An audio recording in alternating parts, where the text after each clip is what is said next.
tratamento espiritual, a nossa vontade é que retorne.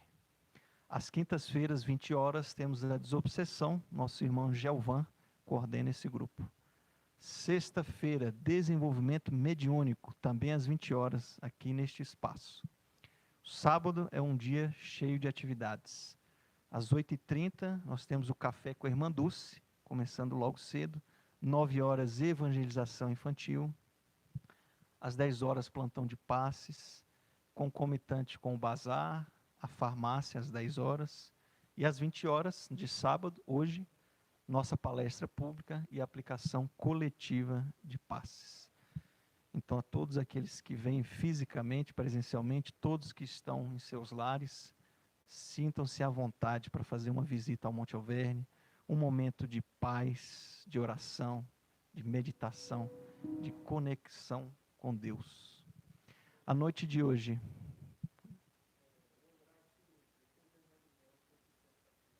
sim. Uma lembrança aqui, hoje, após a reunião, aqueles que desejarem preencher uma ficha de pedidos, de orações, para que os médiuns na quarta reunidos possam mentalizar a todos esses irmãos que necessitam. Na noite de hoje teremos nosso irmão Ricardo com os comentários iniciais, em seguida nosso grande mestre Sivaldo, que há muito tempo não passava por aqui, deixar um cadinho de amor em nossos corações. Então nos sentimos muito felizes, privilegiados e sempre de braços abertos para receber esse irmão assim que é de uma grandeza que até nos emociona. Graças a Deus, contar com almas tão boas ao nosso lado. Então, vamos lá pedir a nossa irmã Marcinha fazer a nossa prece inicial.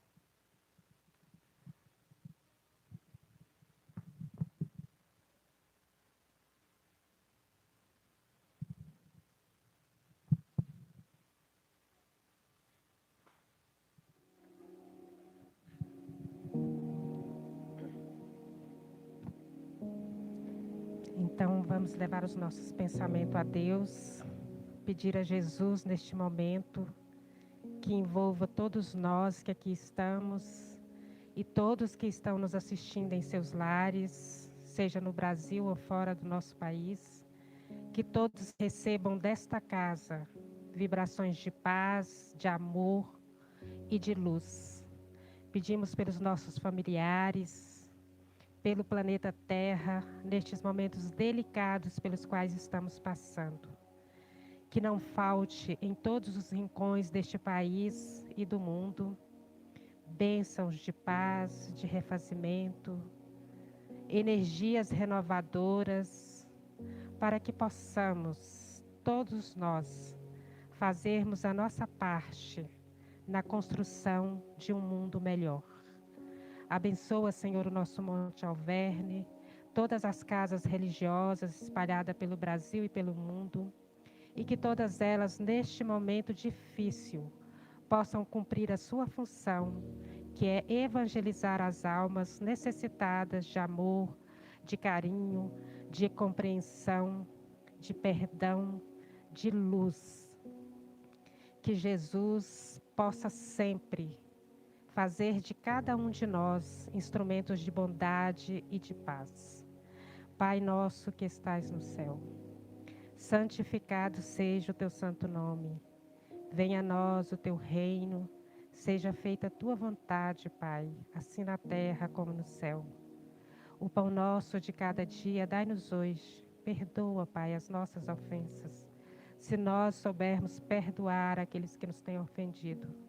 E não nos deixe à mercê das nossas imperfeições, mas livra-nos, Jesus, de todo mal. Que nós possamos nesta noite embeber as palavras que serão ditas e voltar para os nossos lares agradecidos e com o coração fortalecido em bênçãos de paz, de amor e de luz. Que assim seja.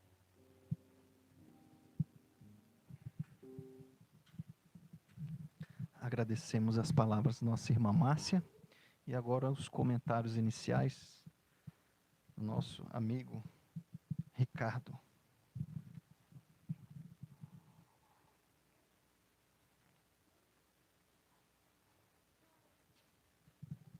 Boa noite, meus irmãos, aos irmãos que também acompanham em casa nosso encontro de sábado à noite.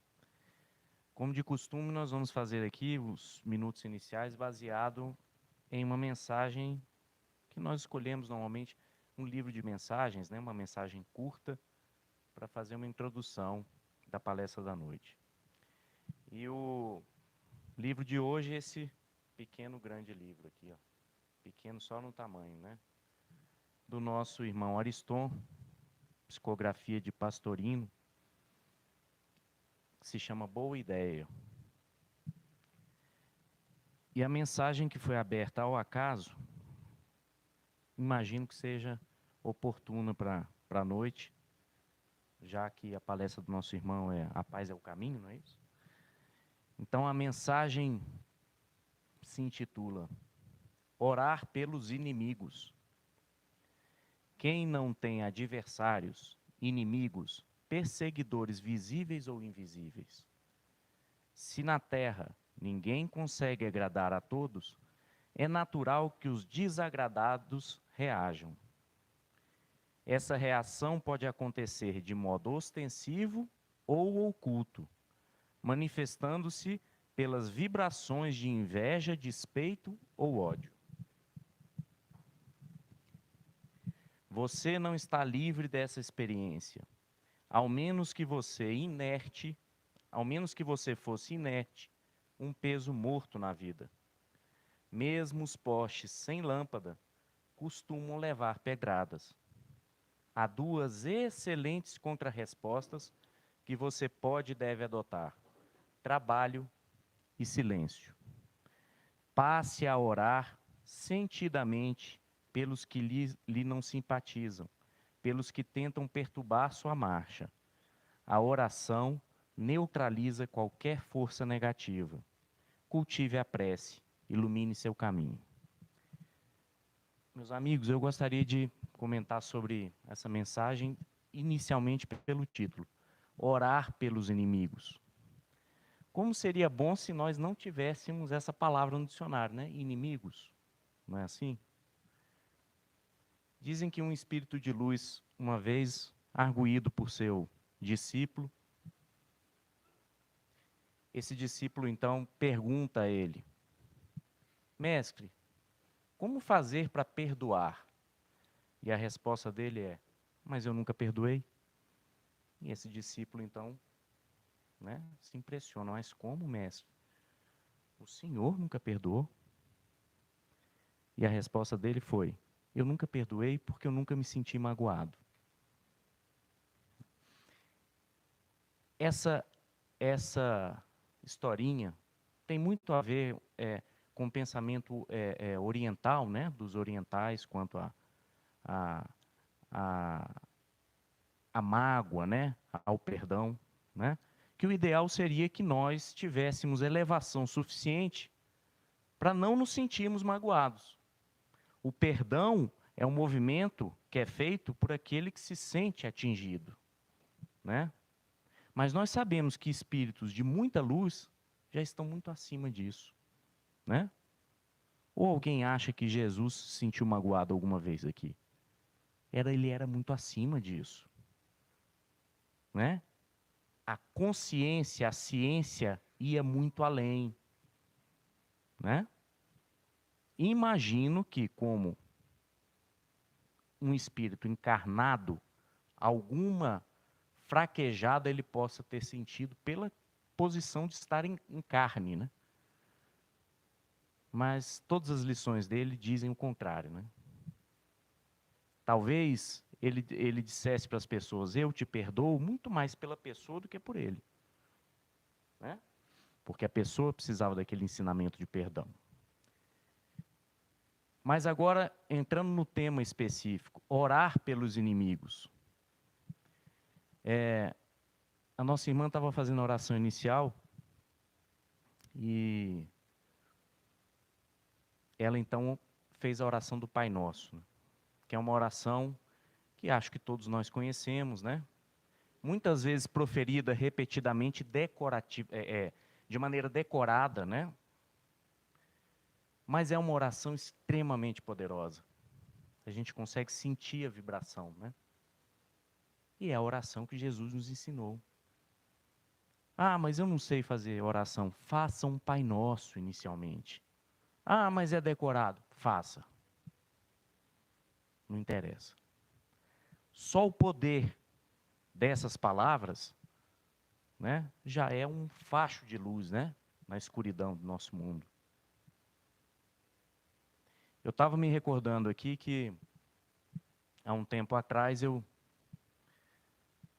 passei por uma situação de uma discussão com uma pessoa. Sabe quando é aquela pessoa, você não vai com a cara dela, ela não vai com a sua cara, aquela animosidade logo de cara que acontece com todo mundo, né? Porque nós estamos nesse mundo, né? Existem os desafetos, né? Existem desafetos de outras vidas. E o fato é que eu discuti com essa pessoa. Mas isso me fez muito mal. Por quê? Porque a sensação de fracasso que eu tive quando cheguei na minha casa era imensa. Porque eu fiz tudo ao contrário de que eu sempre estudei na doutrina. Porque eu fiz tudo ao contrário do que Jesus nos diz para fazer. E isso, para mim, bateu muito fundo, né? Porque me colocou um espelho que me mostrou exatamente quem eu ainda sou. E nessa noite eu dormi muito chateado e sonhei com um amigo que sempre me aparece em horas difíceis. E ele, então, no sonho, abriu um sorriso para mim e a única palavra que ele dizia era oração. E eu passei, então, durante uma semana, fazendo minhas orações à noite, direcionadas para aquela pessoa. E santo remédio. Para mim, né, inclusive. Para ele, nem tanto, acho que mais para mim. Então, eu acho que nesse mundo, né, em que nós ainda estamos sujeitos às antipatias, né, aos pensamentos negativos dos outros, né, às inimizades gratuitas, às influências do mundo espiritual, né, que nos traz antipatias de tempos passados. Eu acho que a principal arma, entre aspas, não são os tanques de guerra, as metralhadoras, são as orações. Tá certo? Então a mensagem de hoje, eu não sei a abordagem do meu irmão, mas oração é um passo a mais na direção da paz. É isso aí. Pois não. Oi? Posso. Vamos fazer todos juntos, então. Pai nosso, que estais no céu, santificado seja o vosso nome. Venha a nós o vosso reino, de amor e sabedoria. Seja feita a vossa vontade, acima de nossos desejos, assim na terra como em todo o círculo espiritual.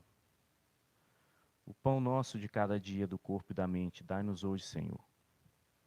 Perdoa as nossas dívidas, na medida em que aprendemos a perdoar os nossos devedores. Não nos deixeis cair em tentação, mas livrai-nos de todo o mal que ainda reside em nós, porque só em ti brilha a luz, o poder, o reino e a glória para sempre. Que assim seja.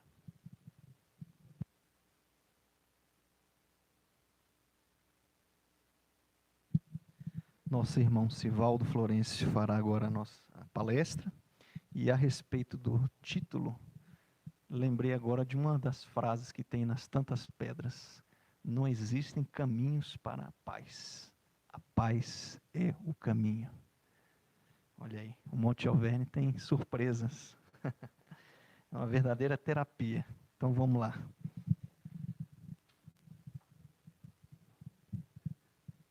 Boa noite a todas e a todos dos dois planos e aqueles que nos assistem através aí das redes sociais. as palavras iniciais do Nuno foram muito caridosas, né? Quando ele falou do meu nome, eu falei, será que ele está falando de mim, é? Mas é uma satisfação muito grande estar nessa casa, porque eu costumo dizer que, quando falo com as pessoas, que tem um recanto em Brasília, que tem uma egrégora própria. É um local em que nós nos sentimos como se estivéssemos num outro plano. Tal é o grau de harmonia e de paz que nós experimentamos aqui. E quando o Renato me convida por educação para vir, eu já fico logo ansioso, que para mim, acima de tudo, é uma satisfação estar aqui. Nosso irmão Ricardo, de certa forma, prova-nos que o acaso não existe, né? Logicamente, ele está falando do poder da oração e com relação aos inimigos. Hoje, a nossa pretensão, nesses minutos que nos foram concedidos, é falar de um tema muito em voga, que o nosso irmão Renato nos ajudou com o título, que é o caminho da paz.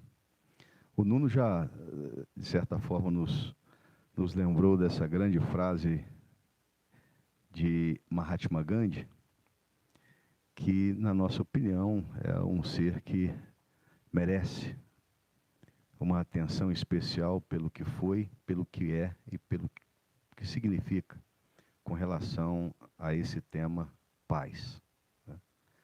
E, logicamente, no dizer de Gandhi também, que a paz é o mais perfeito ato que o homem pode experimentar, pela sua complexidade e pela sua completude.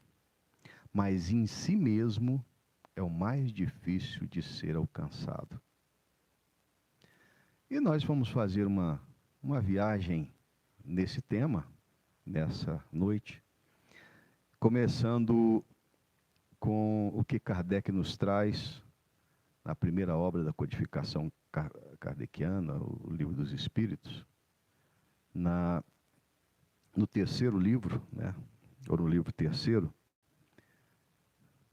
que fala das leis morais, na questão 743, que trata sobre a guerra, que eu vou me permitir ler. Da face da terra, algum dia a guerra desaparecerá?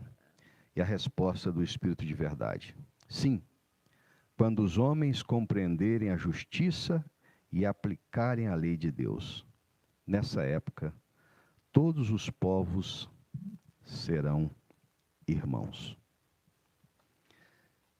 E para facilitar a minha tarefa no desenvolvimento do tema, eu vou recorrer a uma obra da nossa vasta literatura de Francisco Cândido Xavier, que é o livro chamado Religião dos Espíritos, que o nosso irmão Emmanuel ditou para Chico Xavier nos idos de 1959.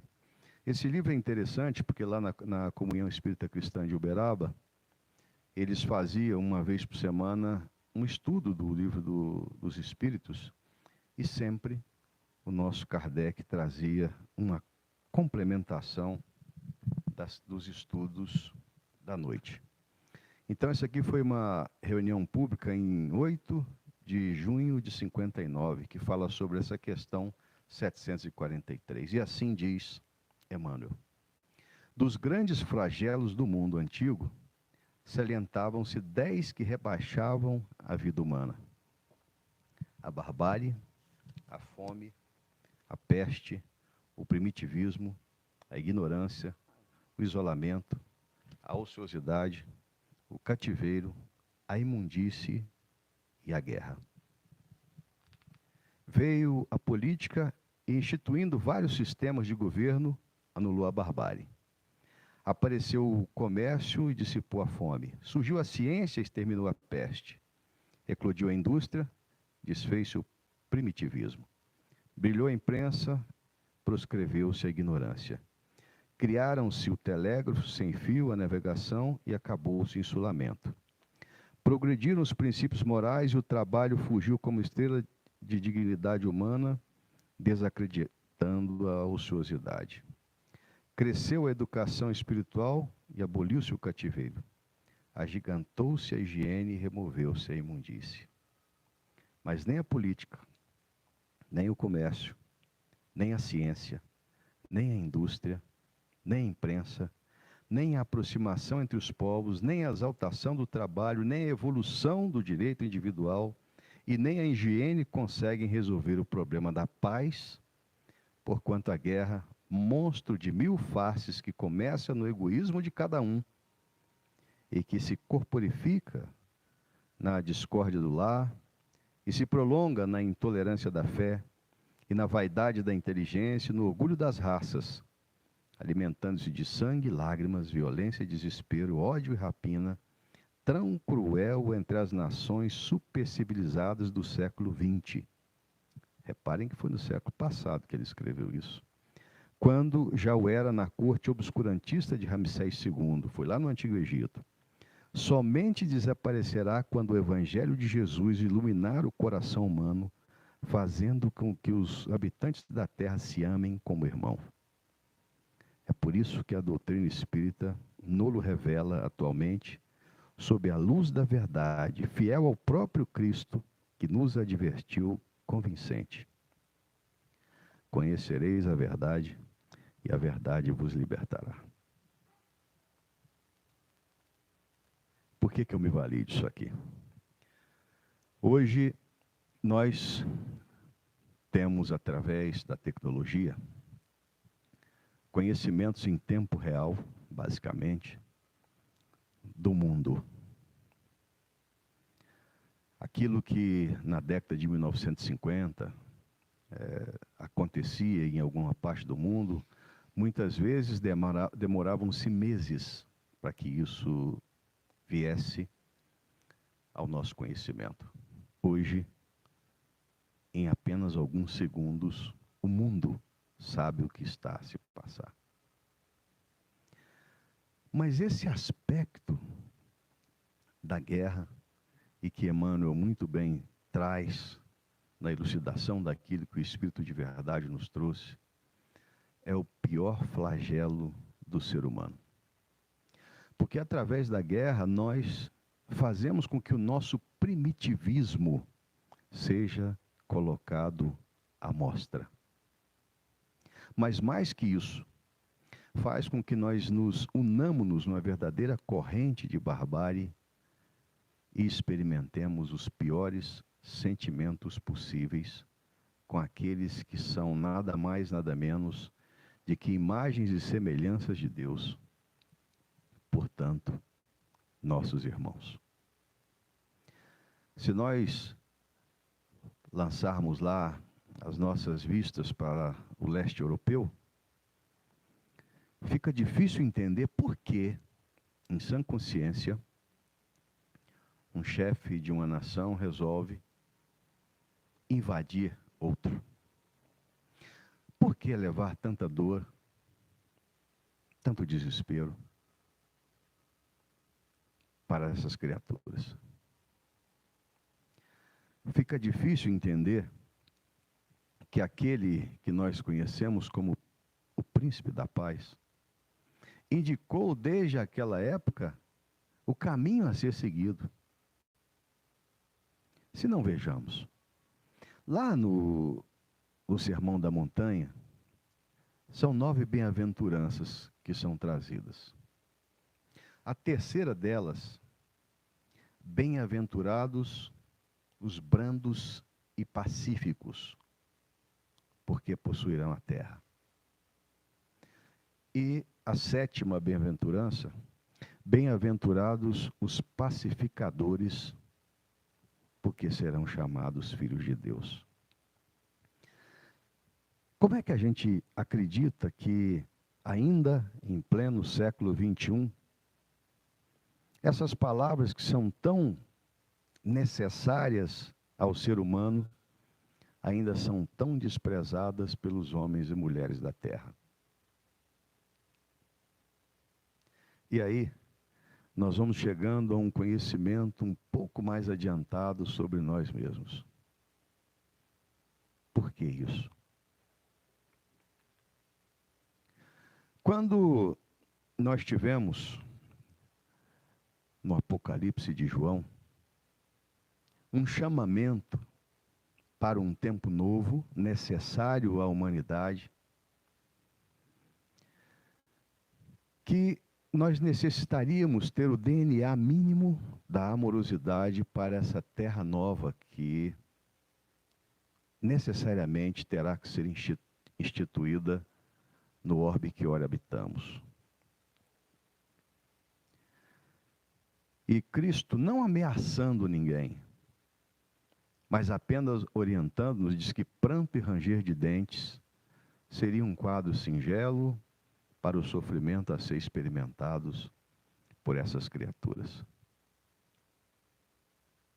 E aí, ainda no dizer crístico, é necessário que venha o escândalo, mas ai daquele que for o motivo do escândalo. Avançamos mais sabendo que a misericórdia divina é tão grande que ninguém paga sem dever. Então, por mais que nós queiramos, muitos daqueles irmãs e irmãos que estão a experimentar as tribulações da guerra, nada mais são do que seres a resgatar o seu passado em dissonância com a amorosidade que o nosso Pai Celestial nos dá. Mas mais que isso, hoje, com o advento da guerra, é que nós entendemos o quão necessária é para o ser humano a paz. Mas eu conheço a paz. Nós estamos, minhas irmãs e meus irmãos, dioturnamente em guerra.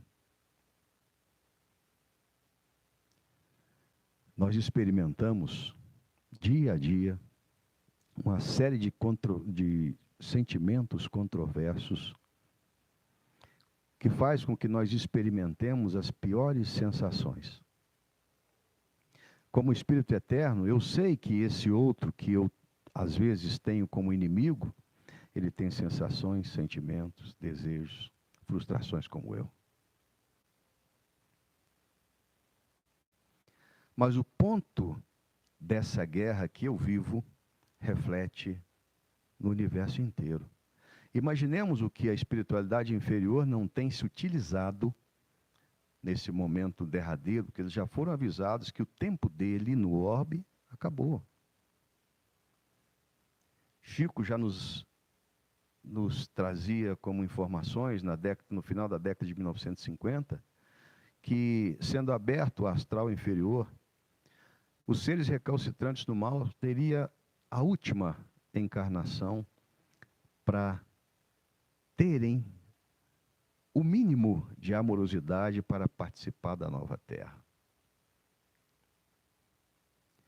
Mas ainda não entendemos que muitas vezes o simples teclar de uma mensagem nada mais é do que a possibilidade da sintonia dos irmãos que recalcitram no mal em fazer com que outros menos avisados potencializem os seus instintos inferiores. Muitos de nós não nos apercebemos que nós estamos a criar formas, pensamentos de ódio, de ira, de desamor, todas as vezes que eu recebendo aquela mensagem falando do desespero, da guerra, do ódio, uns contra os outros, nada mais é do que essa sintonia que engrossa esse monstro chamado ódio. E se eu sou responsável por tudo que crio, então imaginemos o que não é você criar um monstro que muitas vezes será quem fomentará os seus instintos inferiores. Mas quando eu disse que nós estamos em guerra, eu recebi no final do ano passado, no início desse ano, um livro. E fiquei extremamente,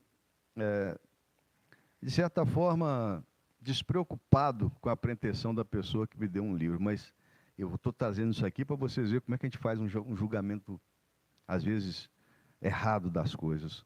É um livro de Charles Sheldon, que foi escrito em 1859. Perdão, 1895. O que trata esse livro? É um livro de 188 páginas, que não ajuda muito a capa, que é de cor preta, escrito em branco.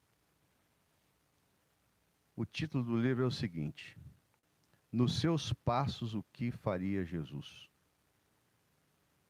Eu desdenhei tanto do livro que deixei lá na sopa fraterna, e quando foi no domingo eu fui tocado, falei, mas que indelicadeza a minha. Voltei lá e peguei o livro e comecei a ler. E vou só noticiar para vocês, depois eu gostaria que aqueles que quiserem, é um livro caro, ele deve estar custando hoje R$9, se muito. Qual não foi a minha surpresa no primeiro capítulo do livro? Agora que nós estamos falando em paz, vamos falar primeiro numa guerra grande. O pastor Henry Maxwell era um pastor protestante da primeira igreja de Raymond, que é uma cidade no estado americano do Mississippi. Essa primeira igreja era a igreja que congregava os ricos, só as pessoas de posses.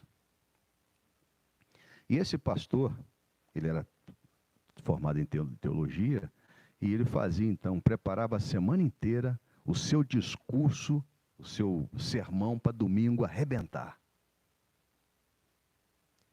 E na quarta-feira, que procedia o seu culto, ele estava a preparar o culto numa manhã de inverno, e alguém bate a porta ansiosamente. E continua a bater. E ele incomoda-se e vai lá atender. Era um jovem de meia idade, maltrapilho, que aparentava estar com fome, com frio, e pediu a ele se ele tinha alguma coisa para ele fazer, algum trabalho para ele executar. Ele disse que não. E a pessoa, mas o senhor não pode pelo menos me indicar para alguém que tenha? Ele falou assim, olha, eu não posso, eu estou ocupado, e vai com Deus.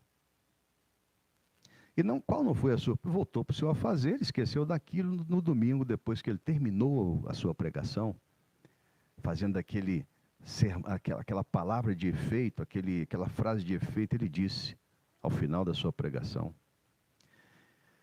que para que nós tivéssemos a capacidade de servir Jesus, nós teríamos que amar, que sentir e que sermos caridosos. Ele terminou assim o seu discurso. E quando ele deu por concluído o seu discurso, eis que entra na igreja aquela pessoa maltrapilha, que era aquele jovem, num solilóquio, ou seja, falando com ele mesmo. Porque ele ouvira todo o discurso do pastor. E ele falando então, como Jesus teria deixado que ele perdesse o seu emprego, que a sua esposa, em função das privações, tivesse perdido a vida, que a sua filha tivesse na mão de terceiro. Como que Jesus deixava com que as pessoas não vissem a sua situação e o ajudassem? E fala, inclusive, que a única pessoa naquela cidade, nas 2 semanas que ele ali estava, que tinha pelo menos pedido que Deus fosse com ele, era o pastor. Imaginemos como ficou o pastor naquela situação, que falara ali de Jesus, dando os pressupostos para seguir Jesus, mas que não tinha nos seus atos exemplificado o que Jesus faria. E aí, como é que esse livro traz uma reflexão seguinte? Primeiro, que dói seguir Jesus. Mas dói seguir Jesus pela nossa inferioridade. E esse pastor, naquele dia, ele fez um compromisso, porque aquela criatura estava tão desnutrida que, no meio daquela conversa consigo mesmo, porque a partir do momento que ele falava, ele tocava o coração de cada uma daquelas pessoas que estavam ali, que não sentiam fome, que eram milionárias, que não sentiam as privações do seu próximo. Então, aquele discurso que aquele ser fazia, ele tocava o coração e a mente de cada uma daquelas pessoas. Tem um acesso de tosse e cai. Vem um médico para lhe socorrer e diz que ele ainda está com vida. Aí o pastor é tocado pela necessidade de inverter o seu discurso, colocá-lo na prática. Pede que leve aquela pessoa para sua casa e cuida dele até 3 dias depois, porque ele desencarna. Aí o pastor faz o seguinte compromisso: escolhe na sua igreja aqueles, escolhe não, diz na sua igreja aqueles que querem durante 1 ano fazer com que todos os seus atos, suas palavras e principalmente os seus pensamentos fossem precedidos dessa frase: no meu lugar, o que faria Jesus? Essas pessoas entram numa guerra particular, porque tira do seu comodismo de pessoas abastadas a necessidade de ver que Jesus era aquele ser que diversas vezes disse que não tinha sequer uma pedra para recostar a cabeça. Eu não vou falar mais do livro, porque o que eu queria dele era guerra. Porque lá, essa guerra que eles travam é a guerra que cada um de nós deveríamos travar. Existem 2 obras que eu recomendo a leitura, da nossa irmã, do Espírito Hermance Dufour, que trabalhou com Kardec na codificação. O primeiro dele é Escutando os Sentimentos. E o segundo é Reforma Íntima Sem Martírio. Por que eu estou dizendo isso? Porque nessas guerras diárias que nós travamos conosco mesmo, ainda altamente envolvidos, principalmente pelo egoísmo, pela vaidade, pela cupidez, pela avareza e tantos outros atos contrários ao amor, são aqueles que nos dão constantes motivos para travarmos as nossas guerras interiores.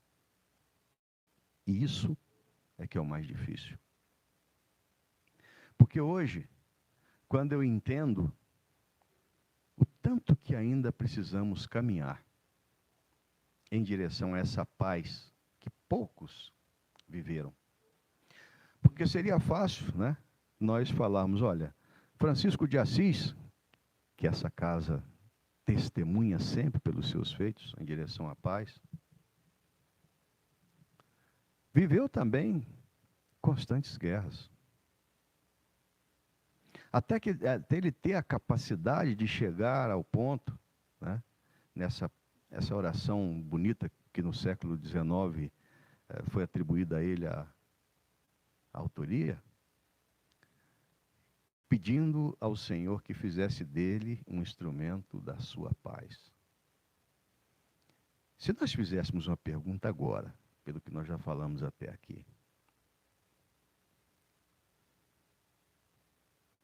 vocês experimentam a paz? Me desculpem, nós experimentamos a paz?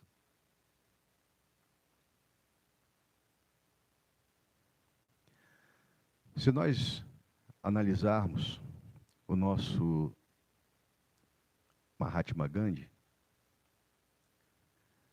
lembremos que foi um advogado pacifista que fez a libertação de todo um povo pela não violência. Tem dois tipos de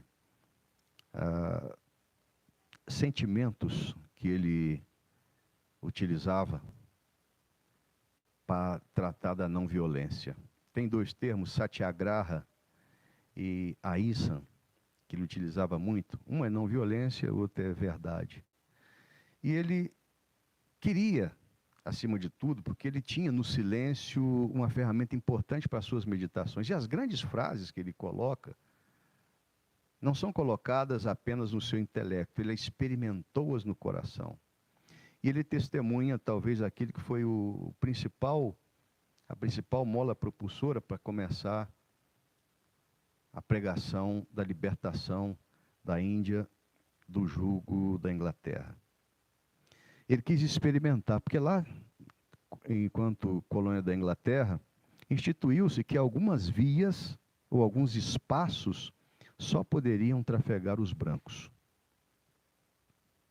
E ele um dia falou, não, eu vou trafegar por essa linha. Eu sou livre, eu conheço a lei, não há que se ter discrição, eu vou ir.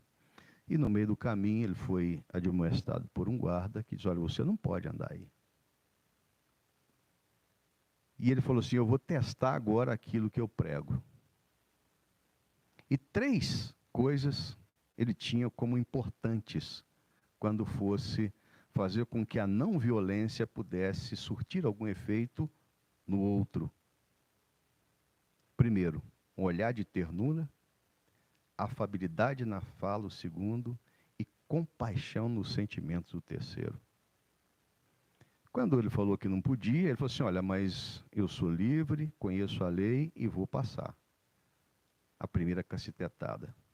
Ele se dobra, cai, volta e diz, olha, eu vou continuar. Não, você não vai continuar, porque aqui só os brancos podem passar. Ele olhou com ternura, foi afável na fala e queria que o seu sentimento envolvesse aquela criatura. A segunda cacetetada, que aí já feriu o supercílio, quebrou o óculos, doeu mais um pouco, e ele falou a mesma coisa, eu vou continuar por aqui, porque eu conheço a lei, e aí foi a terceira cacetetada com mais força ainda. E ele, combalido, levantou-se, e aquele ser que tinha admoestado por 3 vezes, olhou bem para ele, viu aquela impassividade e deixou que ele seguisse por aquela via proibida. Ele era hindu. Voltemos agora para Jesus. Quando disse que nós tínhamos que ter a capacidade, se alguém quisesse nos ofender na face esquerda, que nós pudéssemos apresentar a outra. Mas agora, tragamos para o nosso dia a dia. Nós temos essa paciência? Porque muitas vezes uma palavra mal colocada pelo nosso irmão ou irmã que caminha conosco na nossa vida, é o motivo para nós já começarmos uma discussão com proporções homéricas. Mas nós queremos paz. Mas o que é ter paz? Quando nós acompanhamos lá Sai Baba, Irmã Dulce, Madre Teresa de Calcutá, Francisco Cândido Xavier. Quando eles falavam em paz, denotavam, acima de tudo, nas suas próprias experiências de vida, que viviam em verdadeiras guerras. Mas o bom combate que eles combatiam era consigo próprios, nessa expectativa de melhora. Ao ponto de Chico Xavier, certo dia, perguntaram a ele o que trazia a ele tristeza, que mais o aborrecia. Ele não respondeu de pronto, a nossa irmã Marlene Nobre, que foi médica, presidente da Associação dos Médicos do Estado de São Paulo, escritora de um livro fantástico, que na minha opinião é um dos melhores livros que fala da vida de Francisco Cândido Xavier. Ela condensou os principais biógrafos de Chico, entre eles Marcel Sotomayor, Ramiro Gama e outros, e condensou isso num livro maior, e ela coloca nesse livro as suas vivências com Chico Xavier.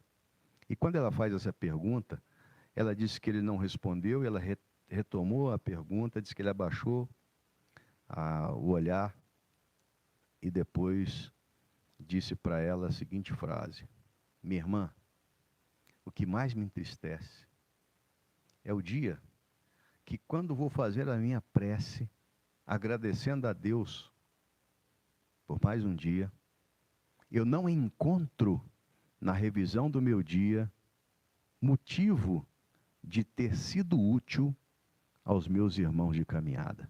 Aí eu me ajoelho, peço perdão e choro.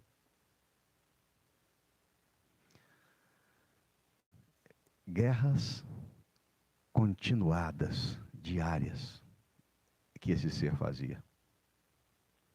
Então o seu apostolado, ele caminha exatamente na mesma vertente de Paulo de Tarso, para chegar no final da sua caminhada e dizer, olha, já não sou eu que vivo, mas o Cristo que vive em mim. Lembrando que no final desse ciclo do mundo de expiações e provas, em que nós seremos chamados a testemunhar a vivência crística. E esses dias estão tão propícios a isso, mas muitos de nós temos perdido oportunidades homéricas. Se não vejamos. Tivemos basicamente 2 anos de pandemia, em que o desespero tomou conta de lares, em que perdas foram efetivadas, mas que poucos tiveram a oportunidade de aproveitar para pensar o que significa isso. Imaginemos o tanto de seres que estão nesse momento na espiritualidade totalmente perdidos, porque foram apanhados de surpresa. Quantas pessoas não estavam apenas no gozo das possibilidades de prazeres da terra e se esqueceram que a vida não é aqui. Nós somos espíritos eternos que estamos na vivência de uma experiência humana, mas é finita. E nós não somos daqui, nós somos da parte espiritual. Estamos experienciando essa vivência humana, principalmente depois de muito insistirmos em muitas situações, para a oportunidade não de testemunharmos Jesus, mas vivenciarmos os seus ensinamentos nas nossas palavras, nos nossos sentimentos e nas nossas ações. Eu costumo sempre dizer, trabalhamos no União juntos, numa instituição aí, e como você sabe, às vezes o meu PC parecia um consultório psicológico. Só que era diferente da Márcia, porque a Márcia senta lá, escuta os babados e no final a pessoa ainda dá um qualquer. Eu não davam nada, né? Brincadeira com os nossos amigos psicólogos, que são muito importantes aí, ajuda muita gente a trilhar o bom caminho, né? Retornar para o caminho. Mas lá, certa feita, foi uma companheira de trabalho, chegou lá, por mais ou menos 10 minutos ela chorou copiosamente. Que lá a minha sala começava com a música clássica, era assim, quem entrasse primeiro ligava a música clássica e eu só ia desligar quando eu fosse embora. E ela chorou, eu estava fazendo alguma coisa lá, continuei, aí ela, me desculpe, aí eu falei, está tudo bem? Não, não está tudo bem. Mas o que está acontecendo? Você está com algum problema sério? Eu não sei, é uma tristeza que eu sinto. Tá, mas você está com algum problema de saúde? Não. Você é casado? Sou. O meu esposo também trabalha aqui na empresa. Ah, tá bom. Vocês têm filhos? Temos 3. Algum com algum problema? Não, pelo contrário, são meninos muito bons, estão estudando. Ó. E financeiramente? Não, nós temos a nossa casa, temos os nossos 2 carros. Tá, mas então qual o problema que você está? Não sei, às vezes me dá um desespero. E eu acho que eu estou muito deprimida. Eu falei, olha, me permita só uma sugestão? Ela, pois não, você não está deprimida, você está distraída. Você já pensou quantas pessoas hoje têm problemas de saúde que estão condenadas a viver poucos dias? Você já pensou que tem algumas pessoas que não têm família? Você já pensou que pessoas que não têm emprego? E fui falando, e ela foi se endireitando na cadeira e tal. Eu falei, não, mas eu queria te fazer um convite. Ela, pois não. Vamos sair agora? Eu falei, não, mas agora eu não posso. Podemos ir amanhã no hospital de apoio? O que é o hospital de apoio? Hospital de apoio é um local aqui no final do setor militar urbano, que é destinado às pessoas que estão são doentes em fase terminal. E eu disse a ela, a última vez que eu fui lá visitar uma pessoa, eu senti um grito tão agudo que eu voltei para o quarto. Era um senhor que eu não sei precisar a idade, mas o seu corpo era estava numa situação catastrófica. Ele não abria mais os olhos, e aí aquela dor me tocou tanto que eu fui lá para a enfermeira perguntar se ela não tinha tomado uma providência. E ela falou para mim o seguinte: meu senhor, esse senhor está em fase terminal, eu acabei de aplicar uma dose de morfina, só que não responde mais. Quando eu falei isso a ela, ela regalou os olhos e falou, eu vou ver. E, os meus afazeres, esqueci daquilo, uns 4 dias depois eu vejo a pessoa lá, toda arrumada, feliz, e aí eu cheguei para ela assim, vamos no hospital de apoio quando? Ela falou assim, olha, senhor, me desculpe, mas acho que eu não preciso ir mais lá não. Então nós somos distraídos demais nas possibilidades que nós temos. E voltando aqui para a pandemia, muitas pessoas que tiveram a oportunidade de estar mais próximas umas das outras, principalmente no círculo doméstico, esquecendo que, parafraseando Chico Xavier, nós temos a família que merecemos e o corpo que necessitamos. E lá no livro Missionários da Luz, né, André Luiz nos traz na reencarnação de Segismundo, justamente o nosso planejamento reencarnatório. Nós temos essa necessidade. O outro, que eu tenho muitas vezes como inimigo, é alguém como eu, que nós tivemos problemas num passado próximo, e estamos aqui para resgatar. Mas como é que eu quero paz se eu não consigo contribuir para essa paz que eu busco?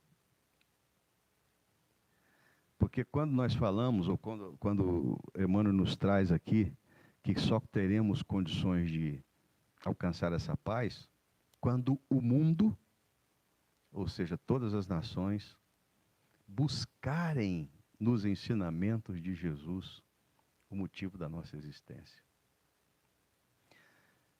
Mas nem todas as nações professam os ensinamentos de Jesus. Mas a amorosidade, né, porque as religiões são caminhos que levam-nos a Deus. Em que pese esse Deus tenha nomes diferentes. Mas a busca, acima de tudo, da vivência nessa amorosidade é que nos conduz. Isso é que nós precisamos alcançar. Porque sem paz, sem chance. Como Gandhi já falou, né, que não existe caminho para a paz é o caminho. Mas como viver em paz se eu não consigo entender que essa guerra interior, que eu convivo todos os dias, ela tem que ser combatida, mas principalmente na vontade maior de fazer com que os maus pendores cessem.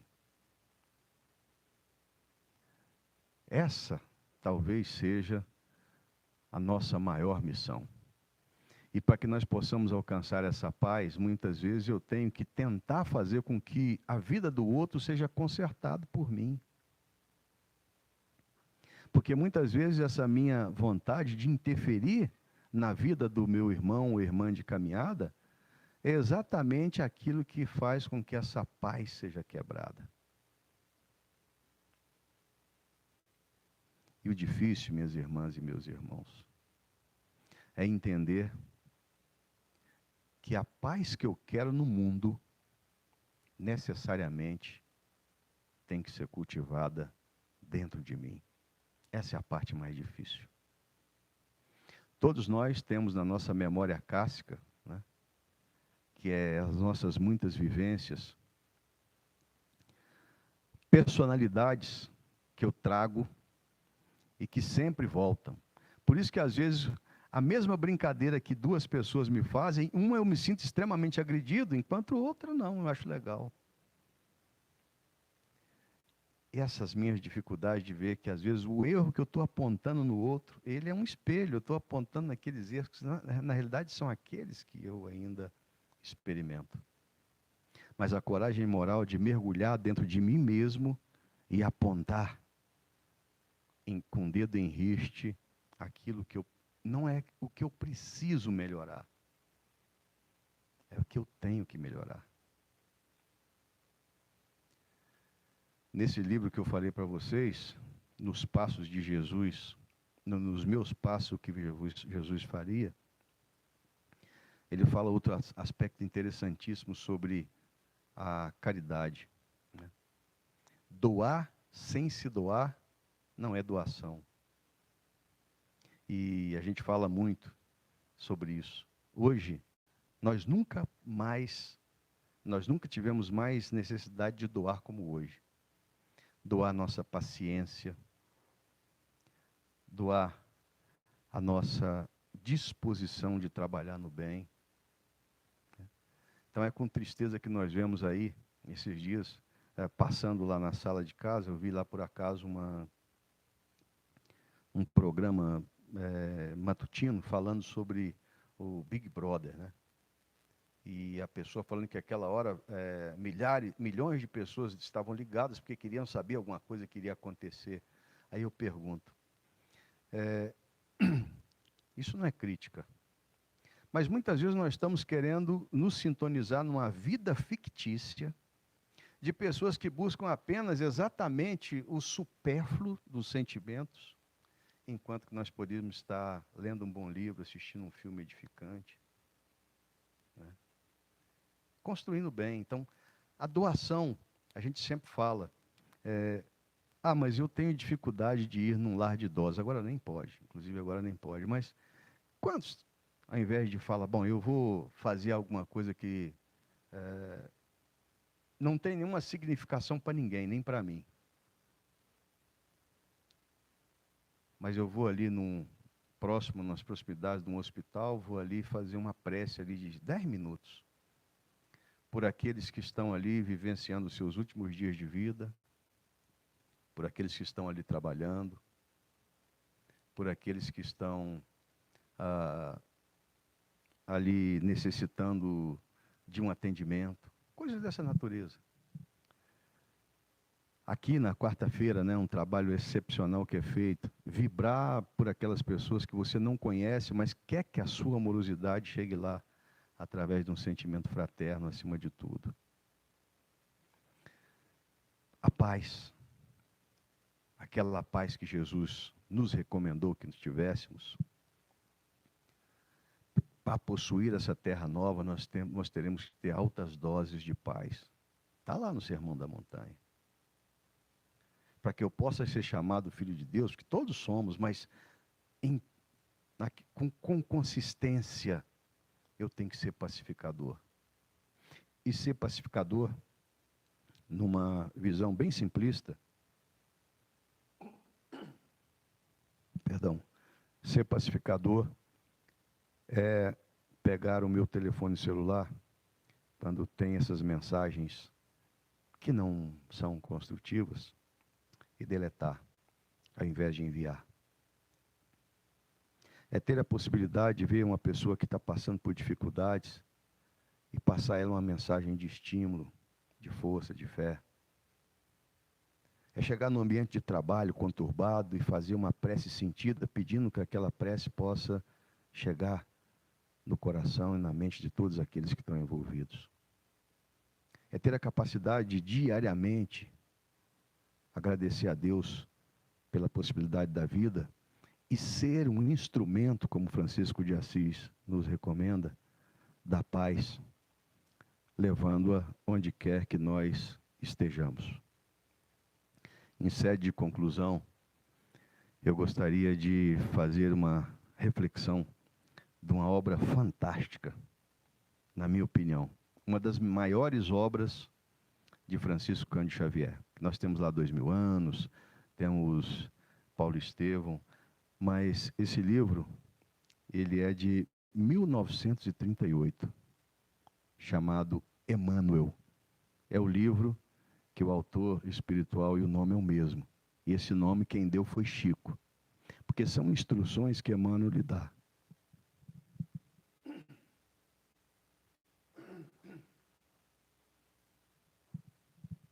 Perdão. São instruções que Emmanuel nos dá e que são interessantíssimas.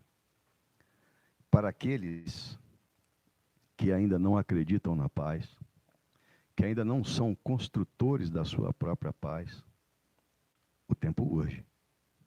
Ele colocou aqui uma mensagem interessantíssima que fala o seguinte: a paz do último dia.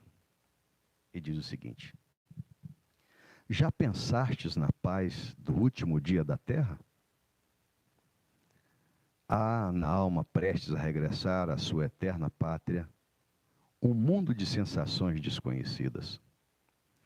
Nesses olhos nublados de pranto, num corpo lavado pelo copioso suor da agonia, granguenado e semi-apodrecido, onde os órgãos rebeldes em conflito são centros das mais violentas e rudes dores, existe todo um amontoado de mistérios indecifráveis para aqueles que ficam. Nesses rápidos minutos, um turbilhão de pensamentos represa-se nesse cérebro esgotado pelos sofrimentos. O espírito, no limiar do túmulo, sente angústia e receio, e nos estertores da sua impotência vê, numa continuidade assombrosa de imagens movimentadas, toda a inutilidade das ilusões da vida material. Todas as suas vaidades e enganos tombam furiosamente, como se um ciclone impiedoso os arrancasse do seu íntimo, e os que somente para esses enganos viveram sentem-se na profundeza de suas consciências, como se atravessasse um deserto árido e extenso. Todos os erros do passado gritam nos seus corações, todos os deslizes se lhes apresentam, e nessa quietude aparente de uns lábios que cerrem no doloroso ricto da morte, existe um brado de blasfêmia e desesperação que não escutais em seu próprio benefício. Para esses espíritos, não existe a paz do último dia. Amargurados e desditosos, lançam ao passado o olhar e reflexionam: se eu pudesse voltar aos tempos idos. Hoje o mundo nos pede paz. Hoje eu tenho consciência que eu quero paz. Mas a paz que eu posso oferecer ao mundo, ela começa a ser construída dentro de mim mesmo. Através dos meus pensamentos, dos meus sentimentos e das minhas ações. Para que nós possamos experimentar a paz que Jesus nos recomenda, é necessário que nós estendamos essa paz onde quer que nós estejamos. Fiquemos em paz.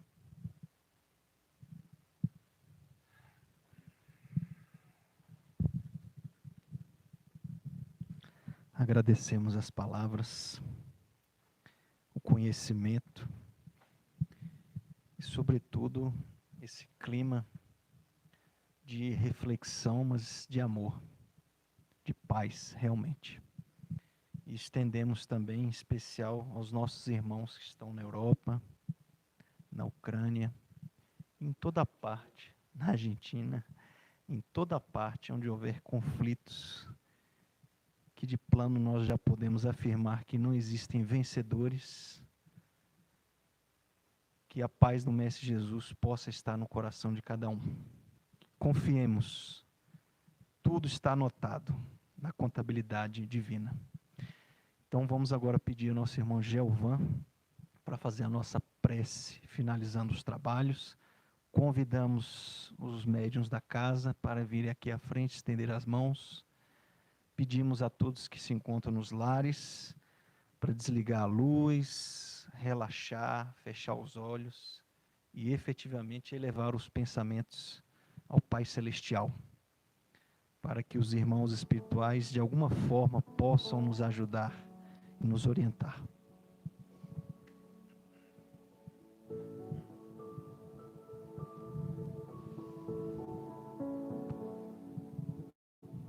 Vamos continuar com nossos pensamentos voltados ao céu, aproveitando o ambiente salutar, harmonioso, e agradecer a Deus pelos ensinamentos desta noite, por estar neste ambiente que nos traz a paz, a harmonia, que proporciona-nos momentos de harmonia e que possamos levar aos nossos lares as vibrações que emanam desta casa. Que Jesus, os mentores desta casa, possam estar conosco sempre. E que possamos, Jesus, estar buscando a paz desde já. Que não deixemos para o último dia. Possamos estar em harmonia com nossos familiares, amigos, colegas de trabalho, buscando estar cada dia melhor. Que Deus possa nos abençoar e nos amparar e proteger hoje e sempre. Que assim seja.